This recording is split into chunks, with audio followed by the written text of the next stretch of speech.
Welcome to the future of transportation management centers or traffic management centers. We want to talk today. We've got a great panel discussion to talk about how technology is evolving, how we're trying to adapt for that and adjust for that. We've got great representation from 2 state agencies, a municipal agency, and then one who has been municipal, now county. Got a long resume, but representing 2 local agencies and 2 state agencies on the panel today. And so with that, I'm going to stop sharing and we're going to go through introductions. I'm going to let each one of the panelists introduce themselves, kind of talk a little bit about their perspective on the future TMCs. The introduction portion is probably about 15 to 20 minutes total with everyone. And then we have some leading questions that we have for the group to kind of get the conversation going.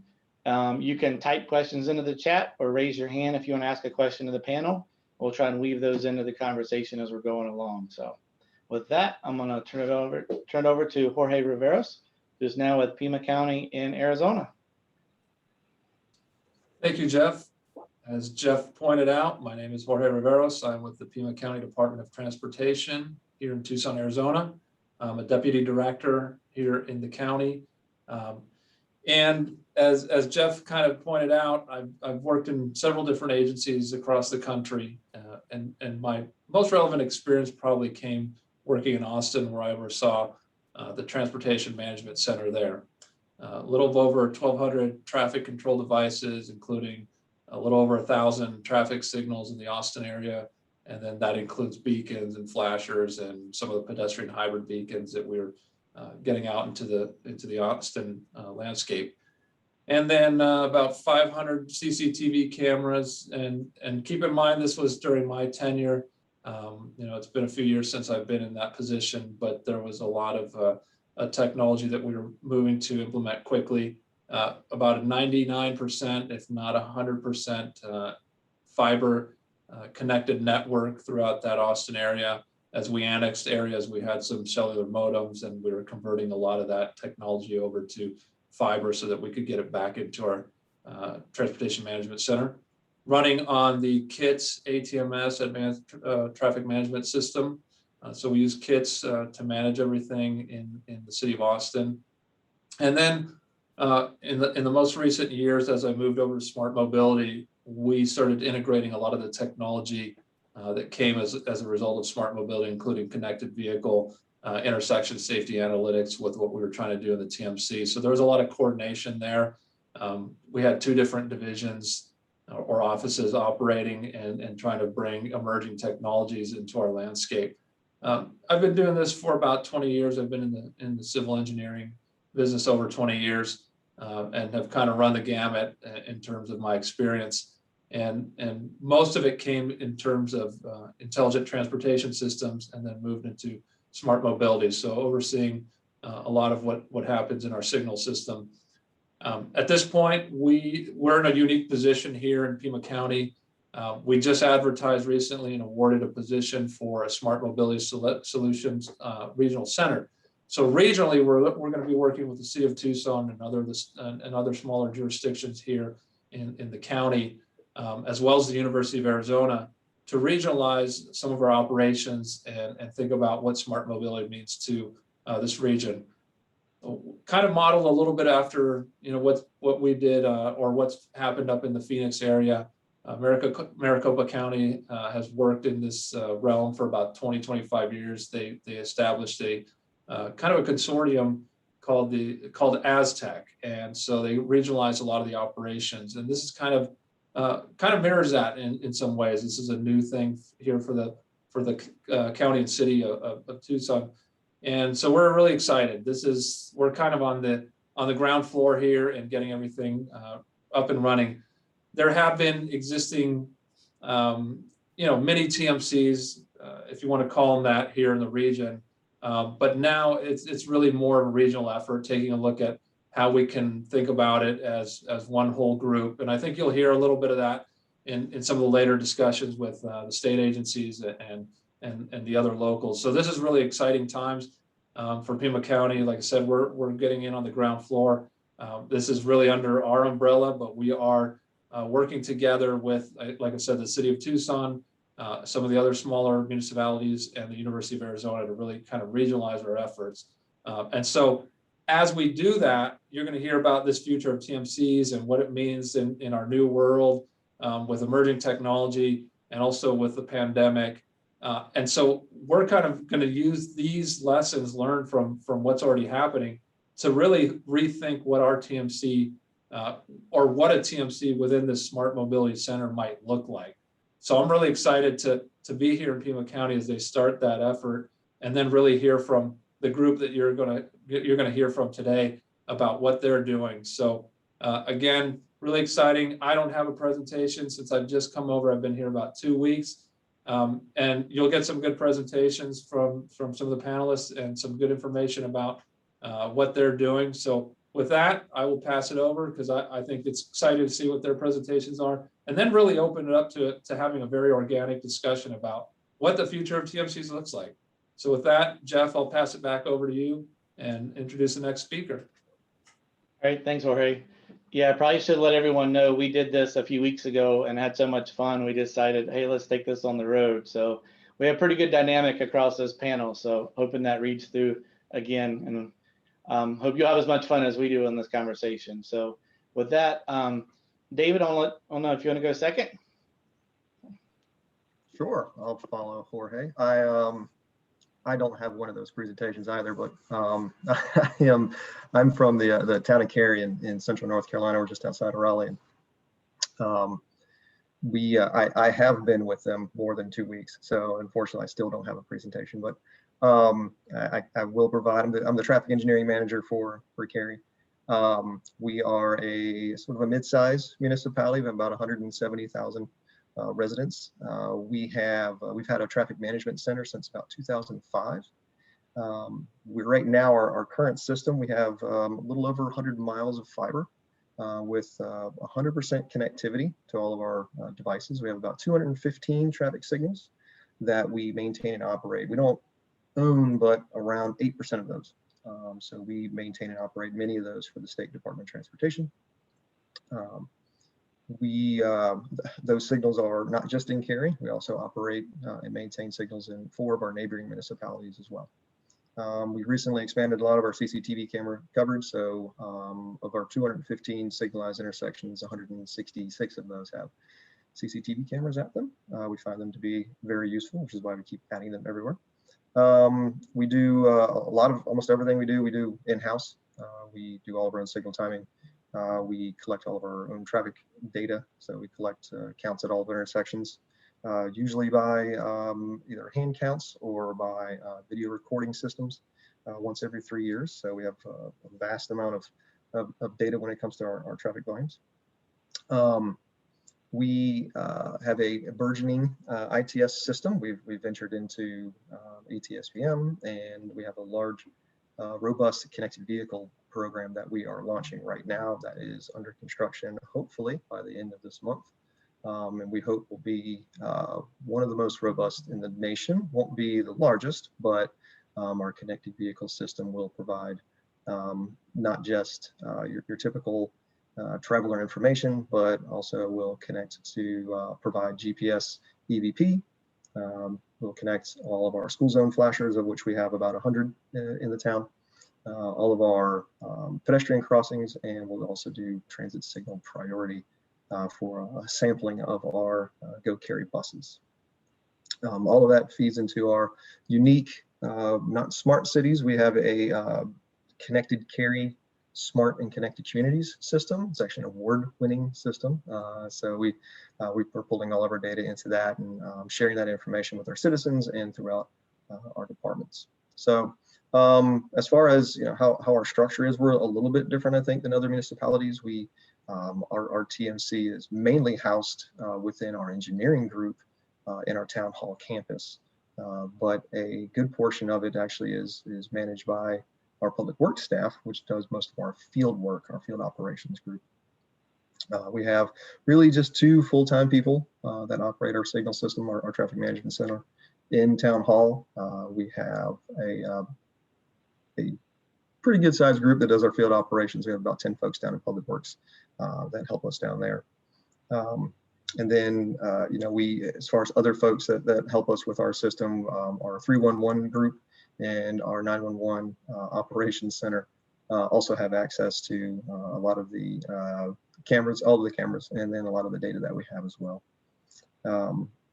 So that's about it for us. We are we're excited to be a part of this group. I think we're a smaller group when it comes to this here. I know it looks like Pima County's got about 1 million people, so Jorge stepped us up a little bit, but we're on the smaller side, I think, so we're happy to represent that. All right, thanks, David. All right, Aaron Raymond with Michigan DOT. Let me see here if I can get my presentation successfully loaded up here. I think it's always a challenge for me, it seems. So we are going to share this screen, maybe. All right, can you see my presentation there? Not yet. You may have to click on the start webinar. Can you see that? I have to click share. There we go.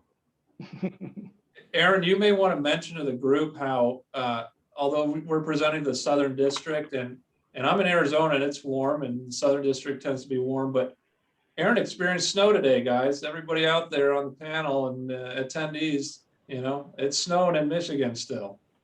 Yes, it's our annual April snowstorm here in Michigan, Southern Michigan. If it was in the Upper Peninsula, it's still another month or two of snow, but down here, yeah, I was wearing shorts yesterday, so it was a rude awakening this morning. But thanks for having me, and enjoy being on this panel, and glad to be here. So I wanted to just kind of, for those that don't know much about Michigan, or at least our operations center, give you guys a quick little presentation so you can get some pictures of our operations center, and I'll talk through a couple things that we're doing, or and what kind of some of our goals are at the operations center. So I manage SEMTOC, and I have for just over 3 years now. And before that, I spent a couple other years in traffic operations for NCDOT. Overall, I've been with the state for just about 16 years in various roles. So very diverse state government backgrounds and transportation. So, our mission, like many others, is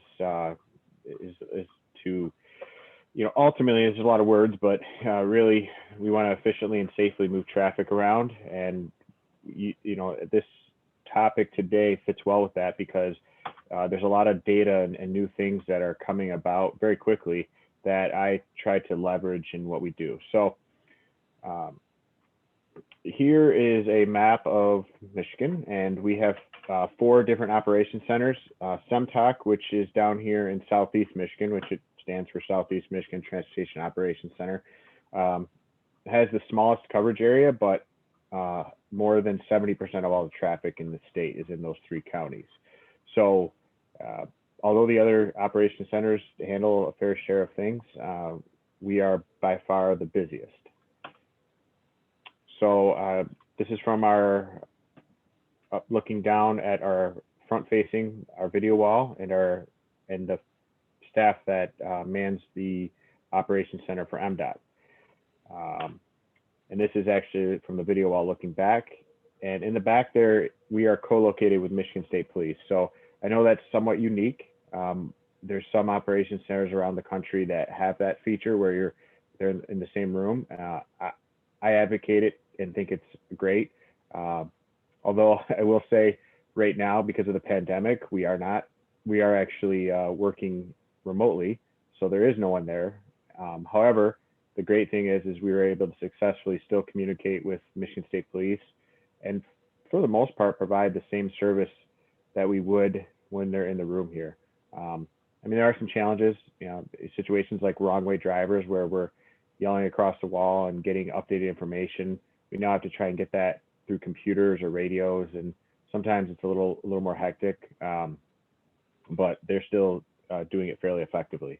So still looking forward to being able to get back, but if you check the news or keep up tabs, Michigan's not exactly doing so well in the coronavirus realm right now. So we are extended for quite a long time still. So as I mentioned, we're co-located. We have over 400 miles of freeway. And the last part that I wanted to talk about here is our Freeway Courtesy Patrol. Let me get past some of this stuff here. Sorry. Freeway Courtesy Patrol. So this is a part of our operations center that, you know, a lot of different state agencies have some type of courtesy patrol. This is a critical part to our operations center, primarily because of their capability to manage incidents and help with that. So I'm going to show you a couple pictures here. There's a picture of our van, and you know, they do standard stuff like accidents, flat tires, out of gas, things along that lines there. But what I find most helpful for our Freeway Courtesy Patrol is their capability to handle and manage, assist Michigan State Police and other agencies with incidents that happen. Not only does that help keep the first responders safe, it also helps manage traffic through a incident. I would say 4 to 5 times a week within our area, we have a closure that lasts more than 4 hours. In those situations, we're bringing out this traffic trailer, and they are using that equipment inside to help close off ramps, close off lanes, do whatever is needed to keep the lane safe. So lastly, before I turn it over to Jennifer, you know, as Jorge mentioned, Michigan is also really big into connected vehicle. And obviously we have a lot of the OEMs here in Michigan and right in our backyard. So a lot of the testing and innovation that's coming along with autonomous and connected vehicles is happening right here in Michigan. We have a lot of ongoing partnerships and a lot of different pilots and projects that are going on. And so from being in the operations center side of things, I stay very tuned into that and work with those teams to leverage as much of that data to advance what we're doing here in Michigan, and specifically with our operations center. So with that, I'll turn it over to Jennifer. All right, thanks, Aaron. Yep, and our last introduction is Jennifer Portanova with North Carolina DOT.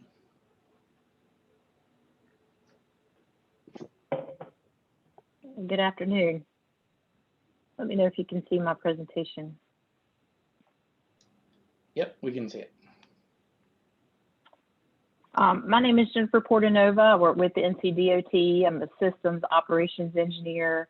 I've been with the department for a little over 18 years in various roles, works on traffic control, signal system timing, traffic operations, and traffic operations is my passion, where I have most of my 25 years of experience working with traffic operations centers, incident management, ITS operations, travel information, and planning for operations.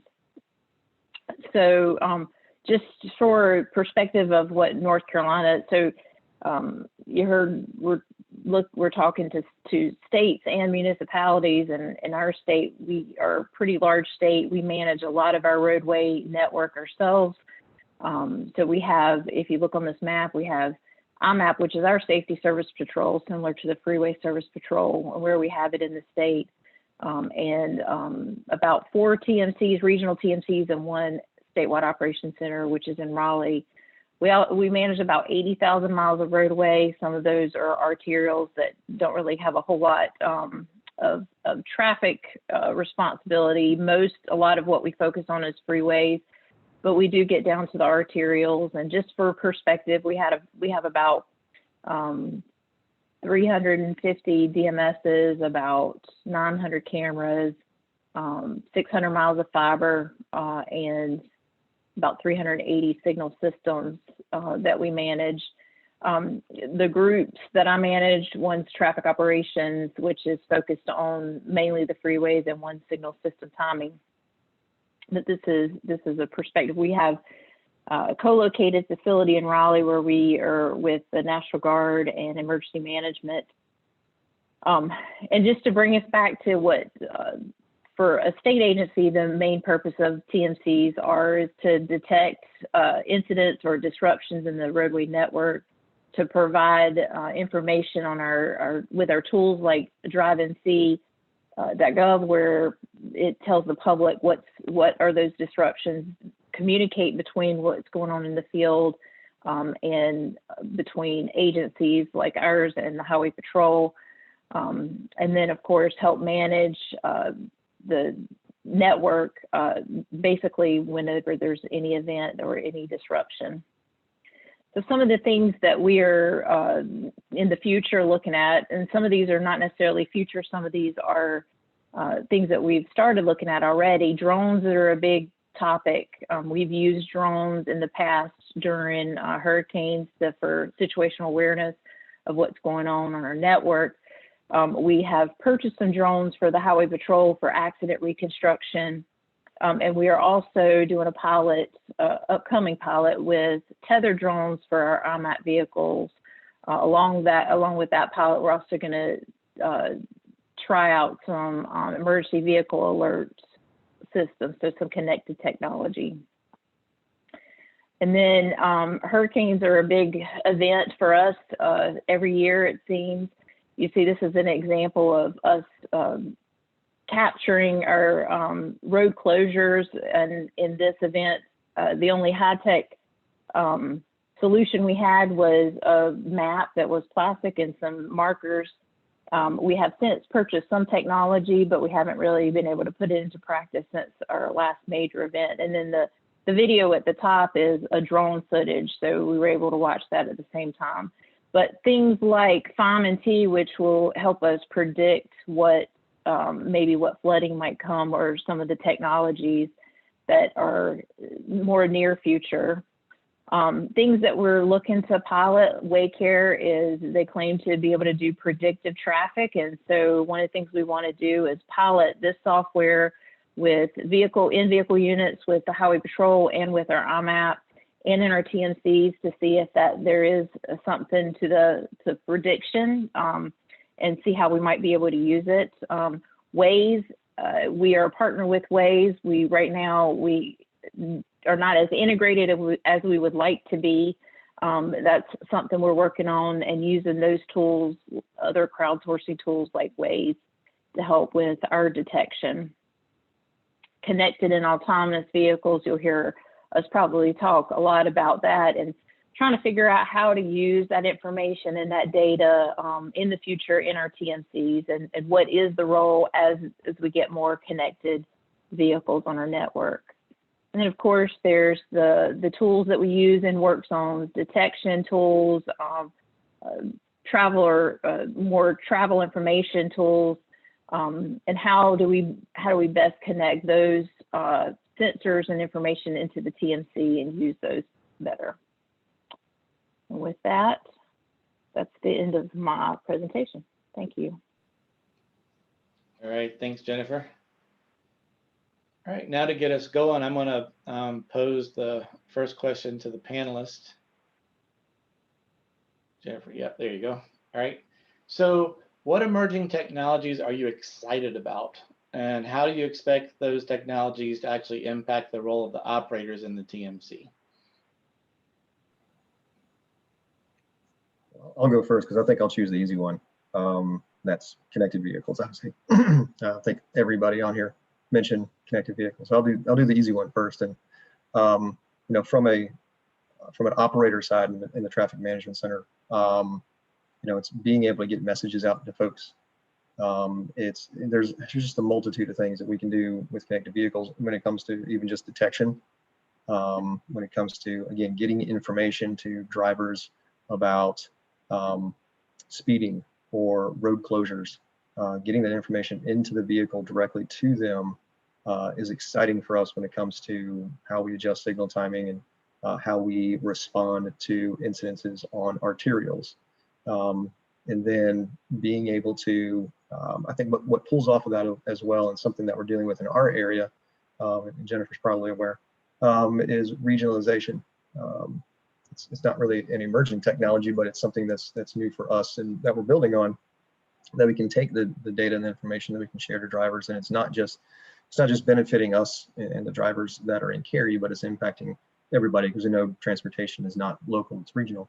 So we can take that information and share it out, and it impacts even more people. So we're, for operators, we see a tremendous amount of impact as far as how we can be more efficient in our systems. But as a regional provider as well, the more people it can impact, the better. I'll second what David's saying. Having come here to Pima County and having the opportunity to look at, again, this new regional center that we're putting together, a huge opportunity. So again, what technologies excite us? Well, of course, connected and really automated vehicle systems too, because one of the things that we found as we worked with Ford and Argo when I was in Austin was that, working with those companies, they are thinking about really a kind of mini TMC in their way of operating the vehicles. So as we sat with them, we learned that they were going to do operations from their maintenance centers, and they were establishing a headquarters kind of in Austin. And that was kind of exciting because, they're doing it on their own in one way, and then we're trying to integrate those technologies into what we're doing. So I think that portion of what is an automated vehicle going to look like? Who's going to operate that? Is it going to be at a TMC level with a municipality, with a state agency? Is it going to be, owned and operated by the OEMs who are putting that technology on the roadway? I think that's going to be an interesting question. And so I'm a little bit excited about that in terms of how does that really integrate with what we're trying to do. And then, as David said, the regionalization, that's the really important piece. And of course, states look at it in the region as a state, and municipalities kind of have always worked alone and done their own thing. And now we're recognizing the power of regionalization.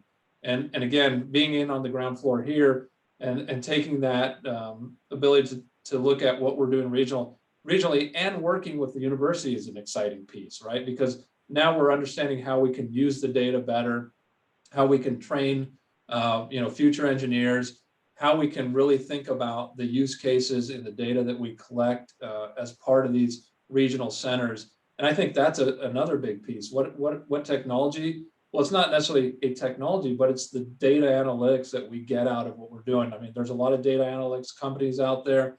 I've worked with INRIX in the past. We were approached by Waycare, like Jennifer said. Worked with Waze and a host of others in the Austin area.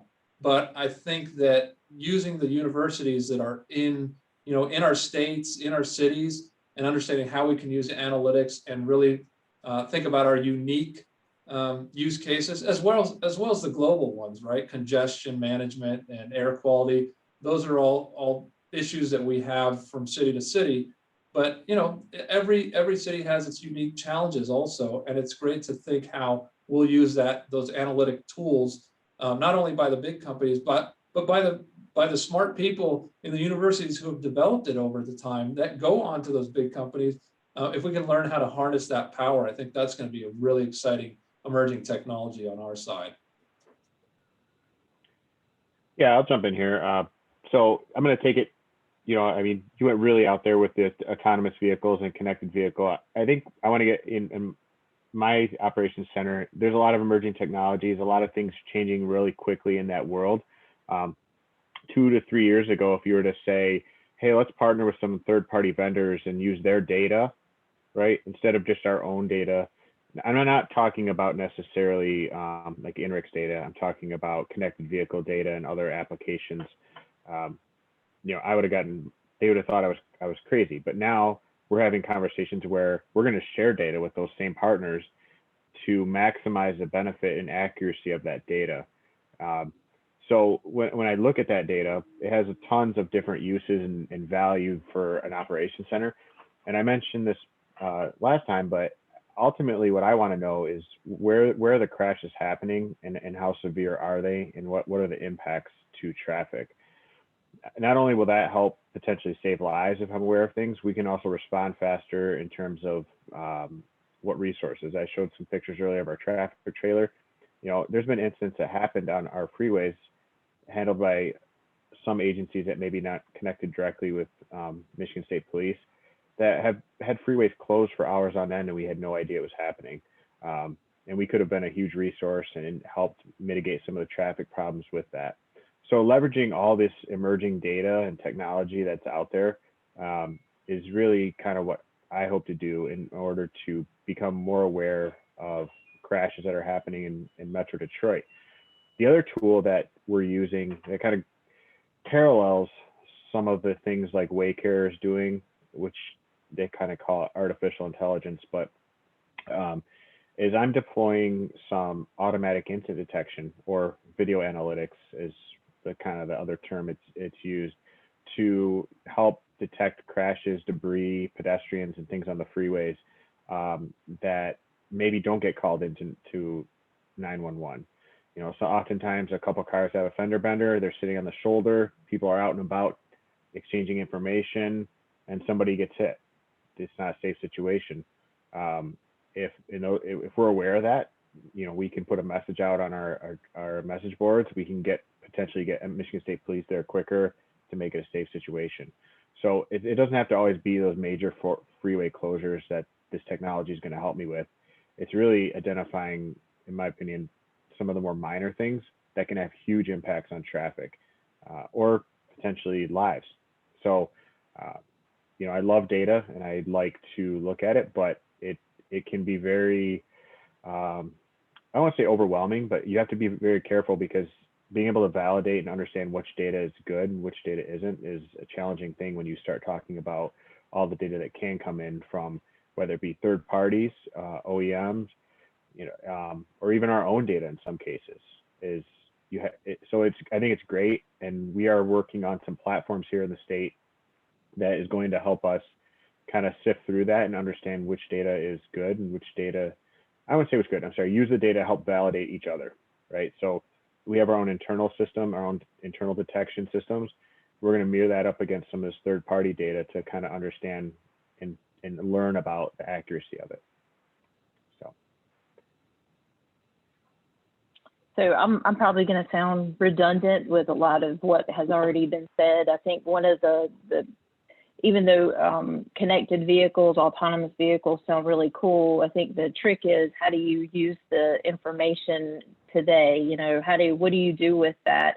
There's a lot of great ideas out there about how to connect vehicles, or how to, you know, transmit this information. But it's really, since I'm an operations person, is, so what, you know, what does that mean for us? So some of the things that we've been working on, or not working on, we've been working with companies like Wejo is a company that comes to mind about how do you get real-time volumes out of the connected technology. And so for us, real-time volumes are really important during a hurricane evacuation, to know how many vehicles are actually evacuating. And, you know, I mentioned how big our state is. Because we have so many miles of roadway, it's really hard to outfit all those with sensors and traffic sensors. And so, you know, we've been waiting for a while now for probe data to give us volumes. And it looks like there's some promise with connected technology,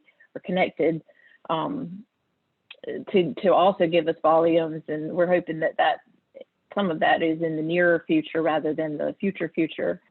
Some of the other things that we're working on that I think are exciting, one of the biggest challenges in a TMC, especially if it's rural TMC, urban areas, we have a lot of technology like overhead message boards and driver expectations about stop and start, and the rear end crashes they're a concern, but not as big as a concern as in a rural area. And in a rural area, our density for overhead message boards is a lot less. So one of the things we're working on right now is using probe data that can predict, or not predict, but detect the stop traffic or jam traffic, and be able to send an alert to the cabs of tractor trailers.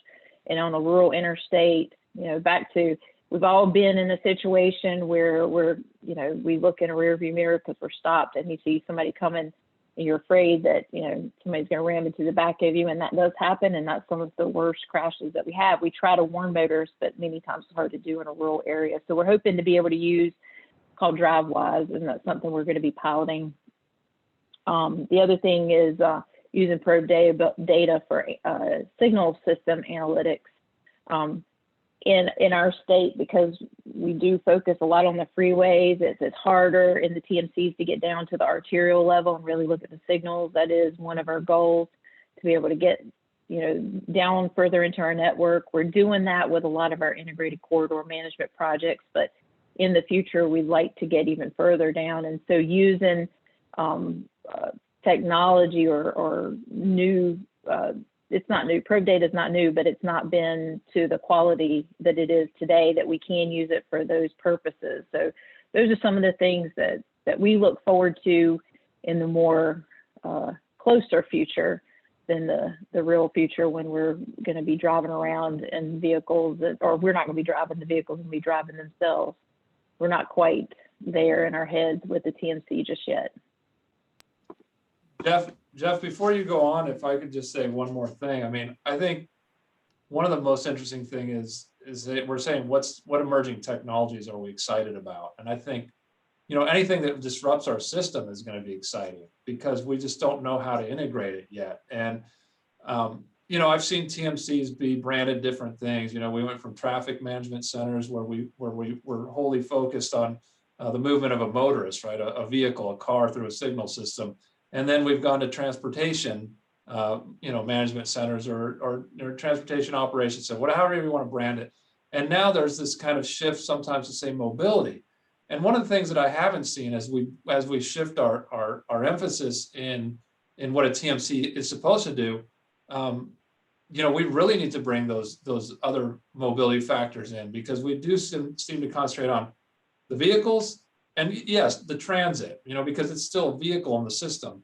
But, we've got bicycles out there, we've got scooters out there, we've got potential, one-person pods, we've got these, hovering, electric vehicles in the sky, coming at some point. And what is that going to be integrated into? How is that going to be integrated into the TMC structure? And I think, just again, anything that disrupts our system is going to be exciting in some way, because we're going to have to learn, to kind of, and I think that'll be a great thing for this up and coming generation of engineers, because some of us will probably be the old guard, and I'm not saying any of us here are, but some of those older people would be like, hey, let's do it. This is our TMC, this is how we do it. The newer generations are going to be like, we've seen disruption. We've seen how that system has come into our transportation network, and we're not focused solely on vehicles. So how do we integrate all those things, and how do these disruptions really help us challenge ourselves to be better about management of the system? And so we do call ourselves mobility management centers, and it takes into account all forms of mobility. I think that'll be exciting. If we're bringing drones like Jennifer's talking about, if we're bringing, the Uber, floating helicopter, electric helicopter thing. I can never remember the Evil or something like that. Those kind of technologies are going to be exciting. I mean, I think we're going to have to figure out how we integrate that into the systems that we use. So that's just one thing to think about. Yeah. So I just want to, we can talk about this forever, but one thing you mentioned, it is great to be excited about this technology, but at the same time, we have to evaluate it and understand it and make sure that we're making the right choice for our state. So, a great example of that, or analogy, I guess, if around your house, you might have various power tools that are, use a particular battery. So you go to Home Depot or your store and you get all these different tools, and then you realize, well, I got different brands and they use a different battery. So now I got to go get different battery chargers. And next thing you know, you have a whole garage full of battery chargers and different tools and all these different things. Whereas if you would have just went and bought the DeWalt pack that had everything, you could interchange those batteries and things would be a lot simpler. So one of the challenges we have in terms of that technology is, especially a statewide perspective, is we don't want West Michigan going out and contracting with various third-party vendors and using particular data sets. And maybe it works great for their system. But then I look at it and say, that doesn't work for Southeast Michigan. And now I have to go get a different vendor because they didn't. So we're trying to really look at it from a statewide perspective to make sure that if we're going to invest in some of this emerging technology, that we do it correctly, so we don't end up with a big mess on our hands. And so that kind of puts the brakes a little bit on the excitement, unfortunately, because the vendors will come to us and demonstrate their technology. It sounds wonderful. It even in some pilot and test cases, it works great, and very excited about it.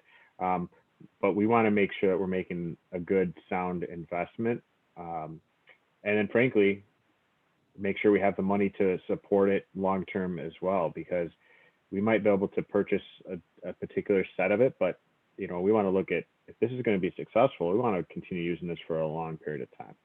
So just some other things that we have to think about when we get excited about some of this technology.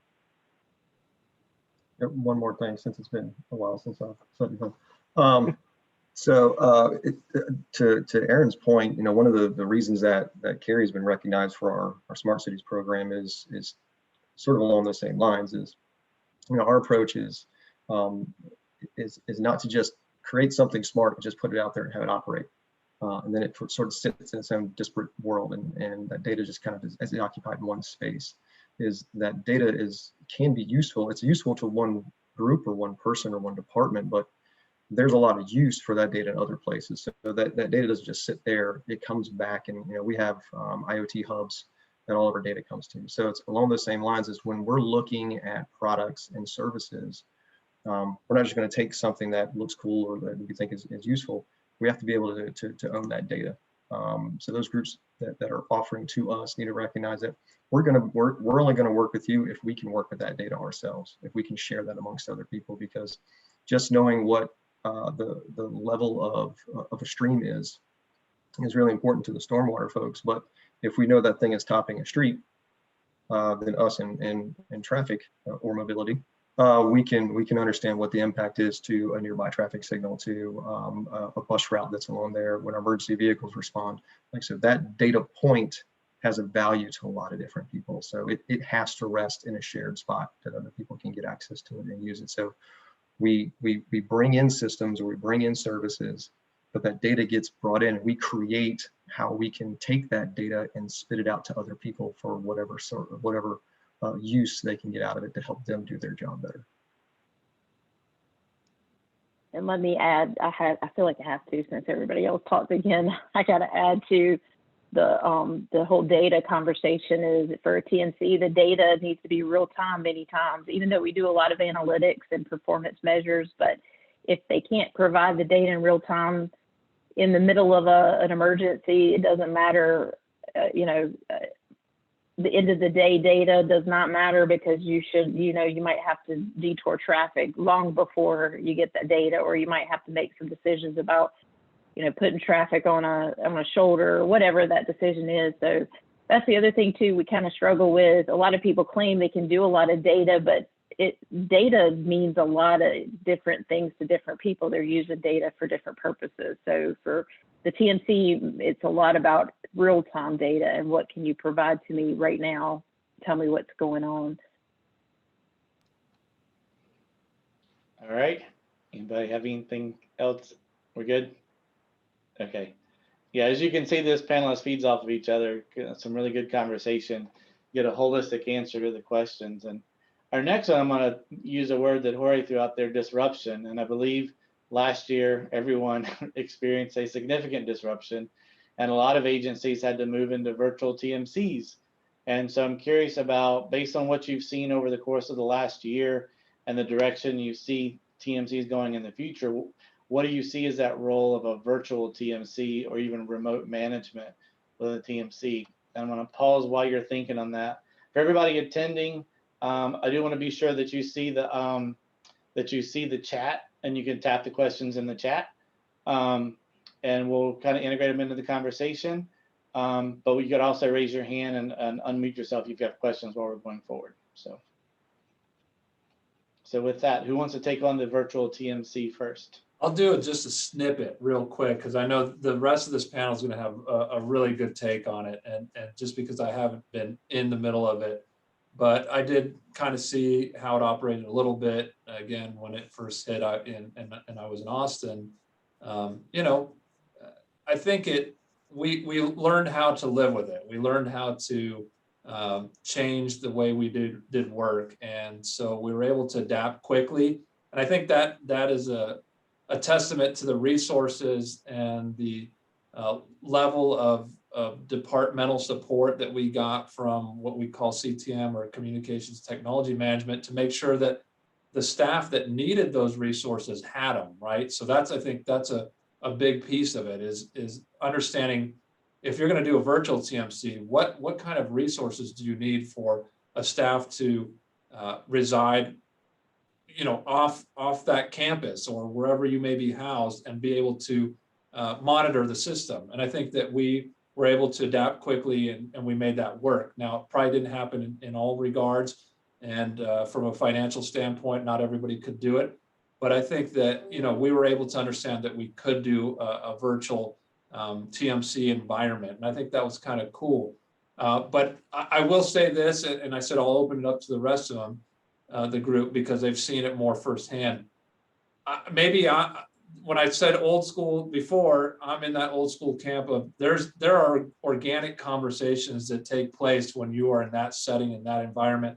As Aaron talked about, you know, you're yelling across the room to somebody else. You know, it might be the Michigan State Police, it could be Texas DPS, it could be whatever agency you work with. And then, as we talked about in the beginning, if we regionalize those, we regionalize those kind of centers, and we bring in different operators, whether they be public safety or transit or a university environment. And then what we do is our bread and butter as transportation engineers.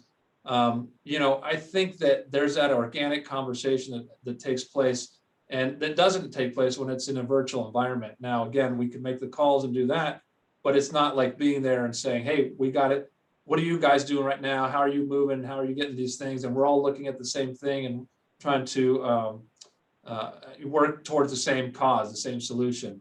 I think it's kind of interesting. And last time we talked about it, we were all over the board, and it was great. This is why Jeff said this is a great group, because we feed off each other. But that's just a little bit of my take. And I've been out of the game a little bit, so I'll let the real experts talk here. I'll go. So, I mean, we still are virtual, but I just want to kind of I'll just walk through how things played out. I mean, so in general, at SEMTAC, we prepare for emergency management. Now, I'm sure Jennifer prepares more frequently and than I do because of hurricanes, but we still plan for the potential of our building not working and having to go somewhere else to manage and work our operations center. So from a short-term perspective, when we were told, well, we weren't told necessarily, because technically our operations center could have stayed in person, but when we found that this is a really dangerous situation, let's make our people safe, it was really easy to overnight essentially start remote operations. Now from there, I mean, we had to make a number of adjustments to schedules. We had to really ramp up purchase some equipment so that we could kind of make things more feasible, rather than just being a laptop. And at a few of the people's houses, we had to everybody had to take a computer home, and eventually after a few weeks we got everything set up. But my point is we were prepared in terms of some of the tools we already had in place. We already had cell phones to manage and transfer our numbers to, forward numbers to, and things along that line. So in general, I mean, like you said, and I said earlier, we do miss some of that being able to collaborate and work in the same room. But they even, you know, some of our staff or some of the shifts, the more critical shifts, they will have a Teams live session going for every shift. So just like we're on a panel here, they have that off to the side, and they're having discussions with microphones and just like we are for this panel. So they're doing their best to recreate as if they are in the room with Michigan State Police, which is wonderful. So hopefully one day soon we can get back to, you know, that normal human interaction. But I think we were pretty successful in doing it and making, you know, I think that one of the biggest things that was important to the staff that, you know, our specialists, is making sure that they're comfortable and understand what the expectations are at home, and giving them what they need. A couple of them didn't have, I would say, didn't have more modern cell phones. And so some of the technology and things that we were transferring to particular numbers and things didn't work for them. So, I mean, our contractor went out and got them better cell phones. And we had to spend the money to make things work. So it ended up being successful.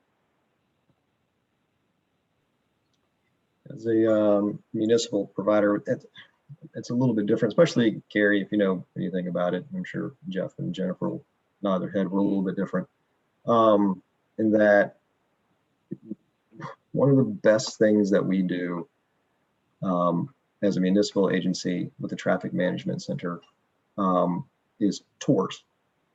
When prior to COVID, we would have a tour from some group, whether it's an elementary school or if it's a chamber of commerce, probably once a week. And those were the best opportunities we have, not to show off a giant video wall or who or I or anybody, but to really explain what we're doing and why we're doing it and how it impacts them. And just every time we do it, you see people sort of, I mean, they wake up and they realize what's going on, and it's not just something random, and that there is something going on out there that's helping them out. And when they have questions, they know what to ask now. So yeah, we can do a lot of this stuff remotely. We've been doing it remotely. We haven't been in our building, at least on the town hall side. We haven't been in town hall since March 16th. We just started going in like one day at a time, one person at a time to do cleanup. And our video wall, half the panels don't work anymore. There's a leak in our server room. And so the place is sort of falling apart without us being there. But having that space, to think, do we need as much space as we have? Do we need this giant video wall? Do we need this thing? I don't know, but as a municipal agency that serves sort of a smaller population, having that collaboration space for the public to be able to see exactly where their tax dollars are going and what they're paying for, what they're getting out of it, has been immensely rewarding and valuable to us. So we realized that we didn't think probably before this pandemic that virtual would even be possible, and we found out that it is possible.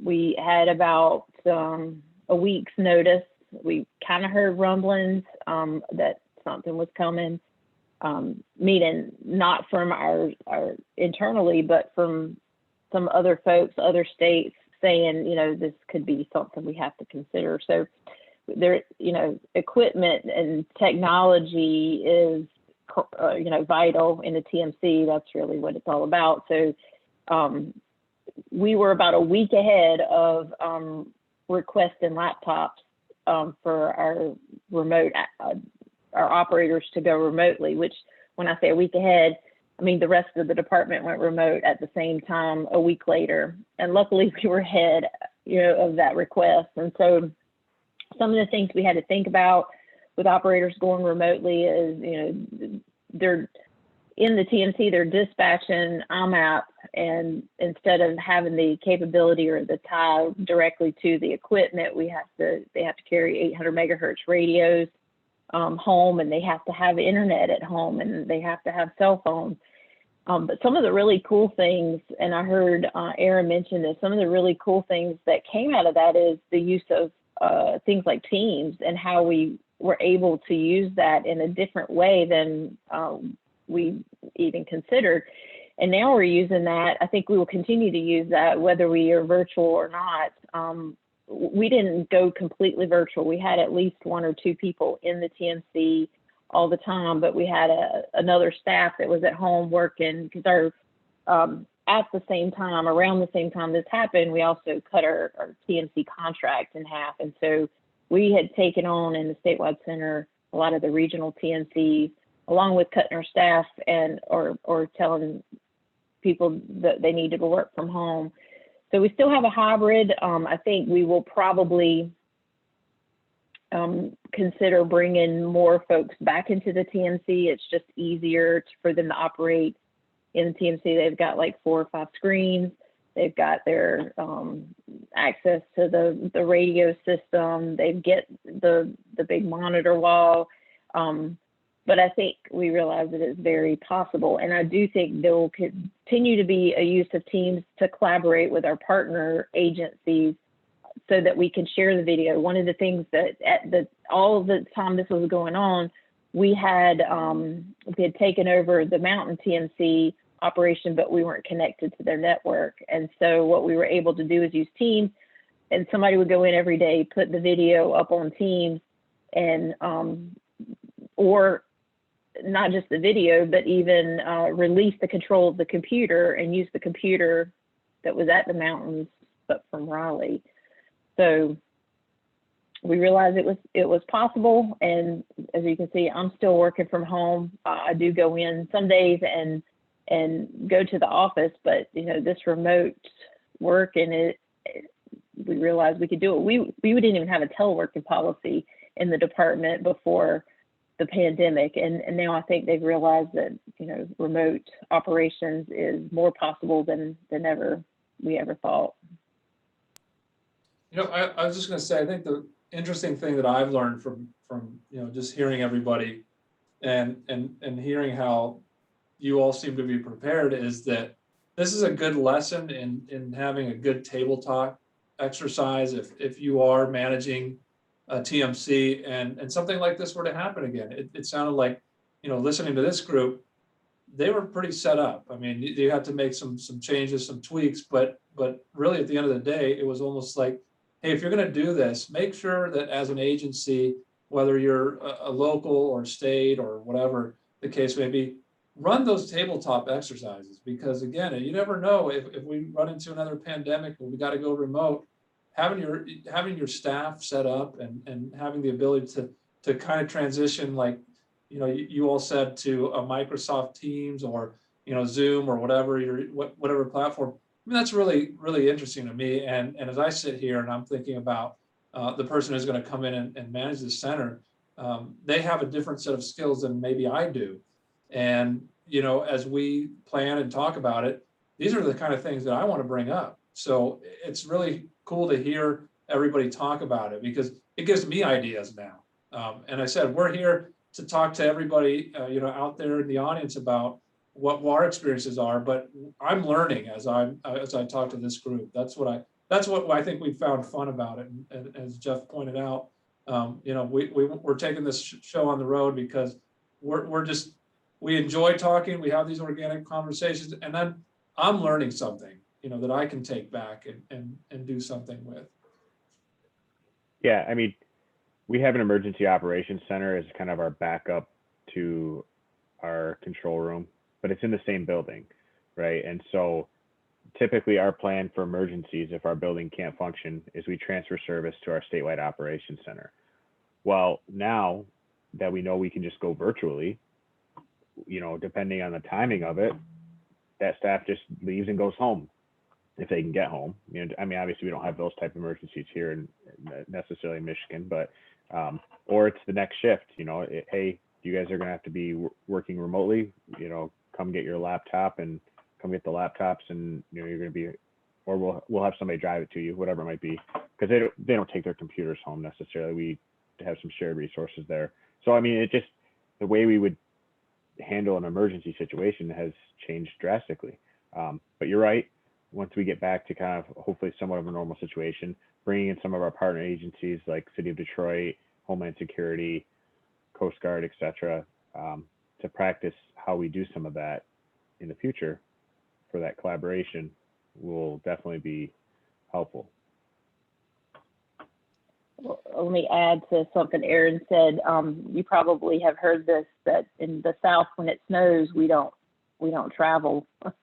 We stop traveling, but we still have to have the TMC open. So many times we will have like hotel rooms nearby for our operators to stay so that nobody has to travel. Well, you know, we might not need to do that anymore now that we have the capability to do remote operations. That's how we see we could use it in the future as well. Used to send police out to pick up people in those types of weather events to bring them in. So skip the hotels. Yeah, Jorge, you mentioned different skill sets, and Jennifer, I've had that conversation before about having some agility in your staffing, because as you learn people's different skill sets and the value they can bring in an operations setting, having that agility so you can move people around within the structure to maximize the application of those skill sets. So we talked about tours and everything else. So I'm curious, talk about the video wall. I hear conversations every now and then about, do we invest in a video wall? Should we have a video wall? Going into the future, are we going to maintain a large video wall at the front of our TMCs? Well, I talked about it last time, and I seem to mention, and then again, these are a great learning environment. I said, I think as our human nature is just to be visual, and to kind of our attention is drawn and focused to certain things. It's kind of why, the term rubbernecker comes along, and, when we see something, we want to see what's happening, right? We drive by an incident, we need to look over. I've kind of started to train myself not to do that in the last few years. I know if there's a crash or something, not that I'm heartless, but I have to kind of maintain my focus to be able to get to where I need to go. And so I'm trying to train myself not to be rubber, but we are by nature. We're looking and we're visual. And I seem to mention that I think the video wall is an element that still has a draw and an attention to it, and that we can all focus on as a group, right? And again, if we're back in a collaborative space where we're not necessarily in a virtual environment, but we're all back in person, it is a resource that we use to kind of focus I said a resource to focus our resource as human capital to say, how do we respond to these incidents, and how do we work to solve them? So I think there is still value in having them, but again, it's just like everything else that we've realized in a virtual world, that we can do different things to manage, and it doesn't maybe need to be a huge investment in these things, but it is exciting to do a tour, to bring a group through, whether it's a school or elected officials through, or just any member of the public, and they can they feel like there's a tie-in, there's a bind to what we're trying to get accomplished, and they're in awe of these kind of things that we do out there, and they go, oh, look at this, it's exciting, I can see what's happening, now I understand what you're trying to accomplish. And so I said, I think there is still value in it, but again, this world has showed us a little bit different perspective on how we manage our operations. Yeah, and we use it to watch the NCAA tournament, so we're not getting rid of it ever. So, no, just kidding. I mean, to that point, we have a lot of folks that we don't give direct access, particularly to our cameras, or especially to the system to do any timing when it comes to modifications for construction. So, the way things operate for us is, for those that need to collaborate, they come into the traffic management center, and we sit down and we talk about how the project's going, and we can provide the video image of what they've got going on their construction site. And that having a feature like that, I mean, it doesn't have to be anything significant. It doesn't have to be, we don't actually, I mean, honestly, we don't have to have anything like that. But we've got, I think, like a 12 panel display, and it's large enough to where it is kind of a draw, and it does help with that collaboration. If it were really just kind of some, some specialists or operators that are in their office and they got it on their monitor, the attraction of having someone else, another transportation engineer or stormwater engineer or somebody else really kind of come in and sort of want to collaborate with folks would be down, I would imagine. So it helps bring people in. We let them use the mouse every now and then so they can play around with the camera, just to make them feel like they're doing something. But it is an attraction. It helps with that collaboration. It gives them the sense that I check the participants list, so I'm pretty sure I'm not offending anybody. So it does help with using that resource more often internally as well.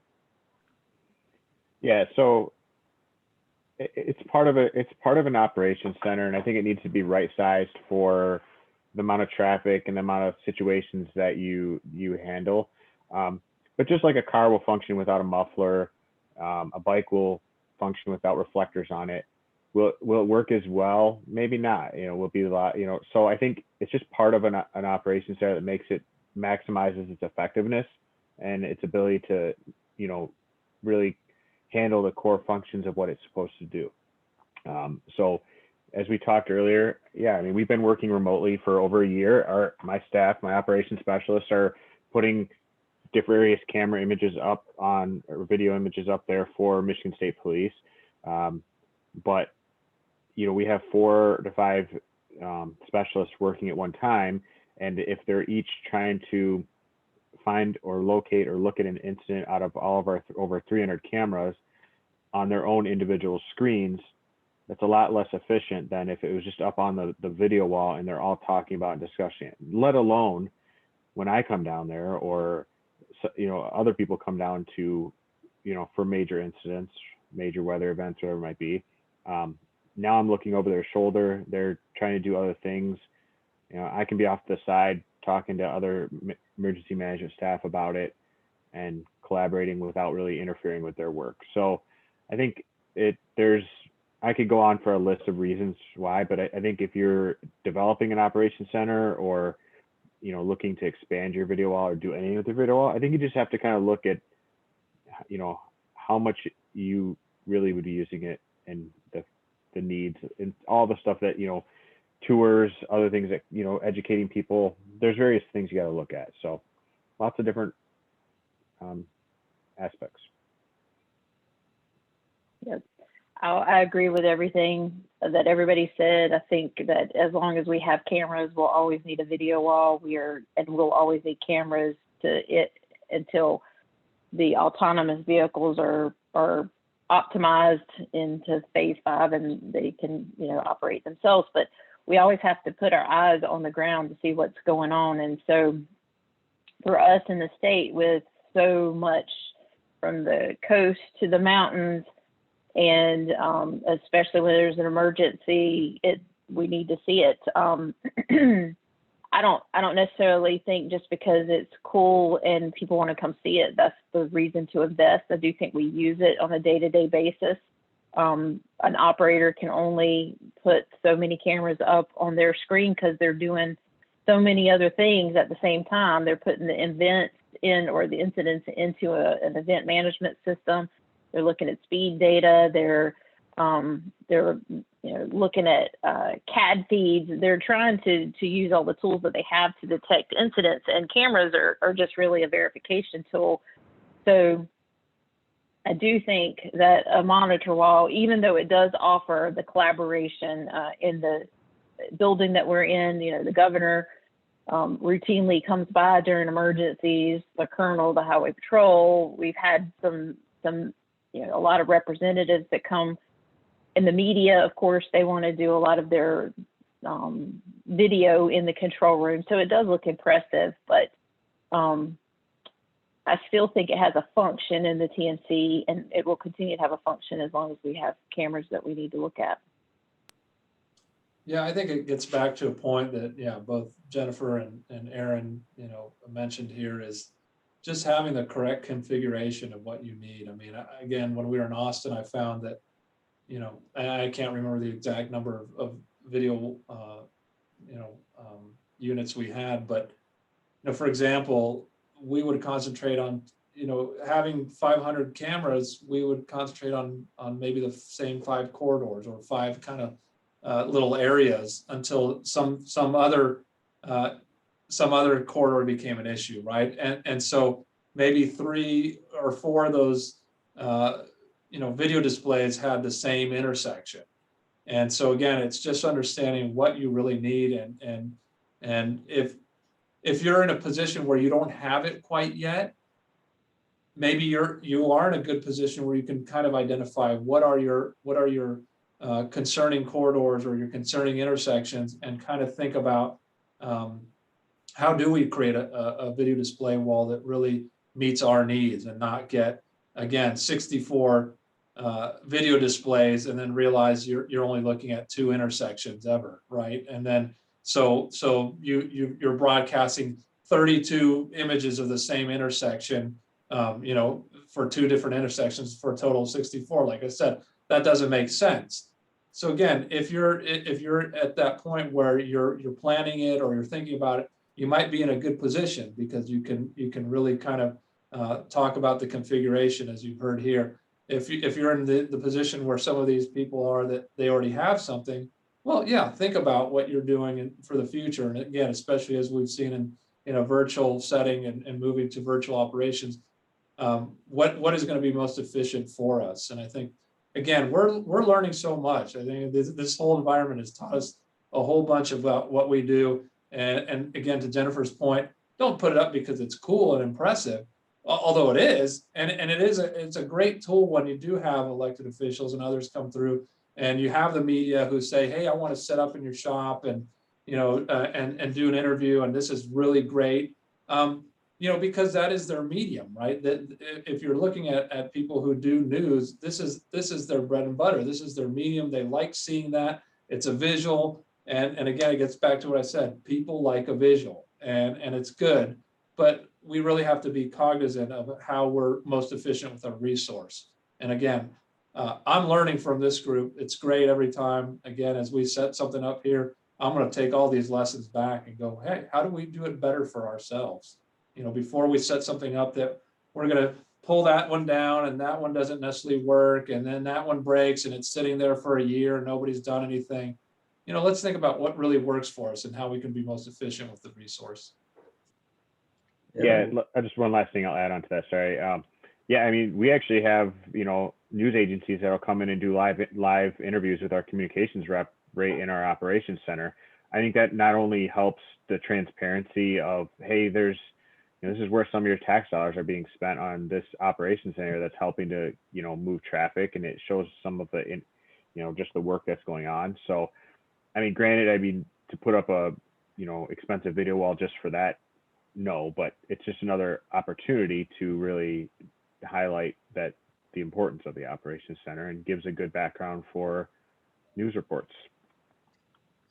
Yeah, and I hope to, sort of what Jorge was saying is that, hopefully there's, some folks who are on here who are taking this all in, who are thinking about, we're in kind of the same situation, or, starting a TMC, or thinking about it, or looking at replacing what they've got, and sort of going through those questions on, is the video wall that important? And it sounds like, we got at least one person that's helpful too. So that's great. We have had this conversation several times. It's just dawning on me now that we're kind of giving Jeff free advice on the next bid he has for a signal system project. So on to you, Jeff. Well, I was going to add, I think that's funny, but I was going to add too, I'm not saying I agree with this approach, but I have seen a regional TMC use it as an opportunity to highlight how many cameras they have out. So they put the videos up on the video wall like they would display it. Usually it's following the road in a certain mile mark or whatever. When the cameras go out, they don't take them down off the video wall, so that if somebody were to walk in and see, this is how much, how many fiber cuts we've had or whatever. I don't particularly like that approach, because I like, it's more to me a visual of, us being able to monitor traffic. But if it can be used as a different approach to say, we are having trouble getting these cameras back up, and maybe trying to make a case for how maybe how our network is not operating the way it should, or our infrastructure is not operating the way it should. All right, David, I can't let that go. I'm a proponent of systems engineering, so I'm going to walk you through we're doing the right thing. And I think this kind of goes back to use cases. We talked about that when the private sector comes to us and says, here's a really cool tool we've developed. We say, well, what's the use case? What's the right application? I think the same thing applies with the video wall. If we're going to upgrade our video wall, we need to pause and sit down and say, what's the use case, which we kind of talked about here? Why do we need it? How much should we invest in it? And is that investment worth the use case that we're trying to solve? So. Completely agree. All right, going to move to kind of our closeout question on here, and then not seeing any questions pop up in the chat so far, but so knowing this evolution is occurring, all these technologies are coming into fruition, we're having all these disruptions in the way we're doing it. What are you beginning to look at? What are you beginning to think about to implement within your TMC, whether it's within your staffing structure, whether it's in your funding, whether it's in the infrastructure that you have? What are you starting to do to prepare for this evolution of the TMCs going forward? I'll go first. I know Jorge likes to go first, but I'm gonna steal it from him this time. So, one thing that we have done is we've talked a lot about data and how much it's evolving and how quickly it evolves. Is we're really challenging our staff and restructuring and even renaming our what used to be referred to as operators now is to traffic operations specialists. It really more matches their role and what they do. They have a specialized understanding of traffic and of the tools and how to use those tools. It's no longer just moving cameras around, reading CAD dispatch and talking dispatch on the radio. There's a lot more involved. They have to be able to read traffic, understand traffic data, and then frankly, in some levels, make very educated traffic engineering type decisions, or at least recommendations. They may not make the final decision. They may have to make recommendations to our TSMO engineer. And so that has changed very rapidly, and it's a culture change that we've been implementing for the past couple of years to really fit where technology is going on that front. And then so lastly, as I mentioned, my TSMO engineer, that's kind of a newer thing. For many, many years, a couple of decades really, there hasn't been much engineering support on the floor of the actual control room. And we're changing that, knowing that a lot of the things that we can do with these tools that we have, whether it be our signal system, automatic intersection, connected vehicle, whatever it might be, third-party data, we need to be able to, in a very quick fashion, like Jennifer mentioned earlier, and make decisions and change our system to accommodate traffic. That has taken us, a different approach than and more effectiveness use of those tools than we have ever before. So those are some things that we're doing here in Michigan, and it's, we're going to continue to evaluate it and make changes as necessary to fit what we need to be successful in moving traffic around. Make Jorge go last this time. Yeah, I would say a lot of it is that the skill set that's needed for our group. We're finding out, and we've done presentations and sessions on ITS education and where that is within our university community and high schools, and how folks are learning about ITS and data, and combining those worlds of sort of putting together network engineering and transportation engineering together. And it's kind of a weird sort of confluence of knowledge bases. So, typically your traffic management centers, or whatever name you give them, has a civil engineer who focused their time on signal timing. And then there's a guy who's spent a good part of his career with his head in the cabinet. And now he's working on, adjusting the numbers from an office somewhere. And it's those are the typical folks. But now we're looking at, again, with smart cities and just this continuous flow of data we have now with connected vehicles. Those skill sets are changing. We need network people. We need folks that are Cisco certified in our office in order to help us understand a lot of these things. I'm an old school CE too. I mean, I'm more comfortable doing capacity analyses or safety analyses, or reciting portions of the METCD. But when it comes to just, I don't really know how to transfer a flow through Microsoft Azure as well as, we need in our department. So it's bringing in the right folks. It's the makeup of those people is changing completely, and it's necessary if you're going to keep up.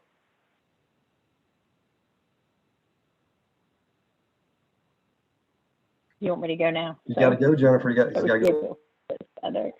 I agree with everything that y'all said. I think we have recognized that, and we have had to adapt our staff for that. There's just the TMC in itself has become more vital when you're talking about operating the system and being involved in construction projects. And that means that we have to have some support for the information that the operators see in the control room, which is the foundation, to what is being used and analyzed by the engineers. And so we have adapted, and operations always has had a variety of expertise that's required. I mean, you can't have the same, we struggle with this. You can't have a network person and a ITS person and a planning person and a signal system timing person, a travel information person, an incident management person. That just doesn't come all in one package. And so it takes a variety of skill sets to even support the TMCs. And even though some of those folks don't actually sit on the control room floor, pretty much everything that they do are in support of the foundation, because a lot of the things that we develop are being executed by operators in the control room. And so we've had to develop that in-between skill set with that kind of bridges the gap between an operator who we're training in 12 weeks to sit at a desk to dispatch or, proactively look for disruptions in our network, bridge that gap between what they're doing, because, 12 weeks is not a lot to learn how to do traffic engineering. And then even our traffic engineers that we have, you've got to have some kind of foundation of traffic engineering, and you don't get that necessarily if you just start in operations, because it's more of an applied traffic engineering than a fundamentals of traffic flow. And so we've had to develop these skill sets what we do is typically take an operator that's got a lot of initiative and seems to learn quickly, and we pull them off the control. We usually promote them to a supervisor, and then we promote them to a traffic specialist, and we train them and develop them into kind of, I guess, baby traffic engineers. And they work with the other traffic engineers. I just made that term up, baby traffic engineers, but I kind of like it. And we've learned that we need more and more of those type folks to help support us in what we're doing. And so we have to teach them what we want them to know. And a lot of times they didn't go to school for that. So the workforce is a big area that I think we're growing in, and but that's a good thing, because that means the TMC is really integrated into a system more than ever before. So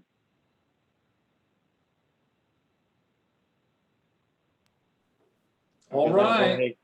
Well, I wanted to interject early, because I was going to say, I think David was onto something as far as beginning to implement shifts in resources, and giving you a kind of a leg up there, Jeff. You're kind of taking this all in and thinking, what is that TMC of the future going to look like? All right, I got this. I'm writing all these notes down. No, I mean, it's, it's interesting, because again, I mentioned something early in our discussion, and it was the case in point was, automated vehicle systems and the owners and operators of those systems, and which are, kind of in Aaron's backyard. Some of these are American manufacturers are in Aaron's backyards, but we've got, European contingent, we've got the Asian contingent. And, in working to some degree in Texas with the Texas Connected Freight Corridor program, we were talking about workforce development of platooned, semi and freight logistics. And there was a kind of a moment where people said, well, what happens to the truck drivers? And said, well, we're shifting them into a position of remote operations. Their experience over all these years lets us understand how to best operate the system. And So they'll be able to be at home, not on the road 40 weeks out of the year or whatever. They'll be 8 to 5 and they'll be compensated well. Well, now they're in a remote operation, right? That's what I just said. And that automated vehicle piece is, well, I don't think I'm going to see the Jetsons or any sort of sci-fi future, soon, and that we're going to have automated vehicles everywhere. But it's also understanding, are those operators going to exist outside of what we do as a TMC, right? So is Ford, is Renault, is Hyundai, are they all going to be able to do this remotely from where they're located? And how do we integrate or interface with what they're doing so that we do have successful TMCs? And what does that look like? I mean, I think that's something that it sounds kind of crazy and futuristic, but we know they're doing it. When we work with automated vehicle manufacturers, maybe on the software side, who weren't the big OEMs, that's what we saw. They could do all this remotely, and these operations were remote to them. And so they're able to see what they're doing and gather all this data. And then, so how does that help us as TMC operators in the future? So again, that's something to think about. Again, it may not be next year and the next 10 years, could be in the next 30, but again, generationally, they'll understand how to think about that. Shifts in resources. Yeah, you bet I am, because I said, as I listen to this group and I don't have one off the ground yet, and then somebody else comes in to help start that up, you better believe that I'm going to think about, our video displays, what we can do to shift resources to, offsite and be virtual and be, more, nimble when we do it. So again, this is really, I like it as a discussion because I'm learning as well, Jeff. As the private side, you're learning some things, I'm sure, and I'm learning some things as somebody who's going to be working in collaboration with somebody coming into our organization and setting these things up. So I mean, I'm listening to this group and going, hey, now I can think about what those resources might look like. I think this is, again, exciting, but also understanding what the future holds in terms of mobility. If Uber's getting their own data and scooter companies are getting their own data and they can track where they are and operate and stop a scooter because it's outside of a geographic zone, then you better believe that we should be understanding how they're operating so that we can integrate our management with them, and then we can be smarter in the way that we manage all mobility across our network. Yeah. Now I'll shut up. Interesting point, Jorge, something I hadn't thought about. When a lot of these entities start to set up their own operation centers and everything else, is that really going to put a strain on the market for operators? We're struggling now in a lot of agencies to staff and maintain and retain a lot of those operators, but is that really going to put another strain on that industry? Which goes back to what David was saying earlier, with ITS Carolina is trying to reach out and do more education and using professional organizations, all of them, to help educate the industry on the changes that are coming for the industry. So,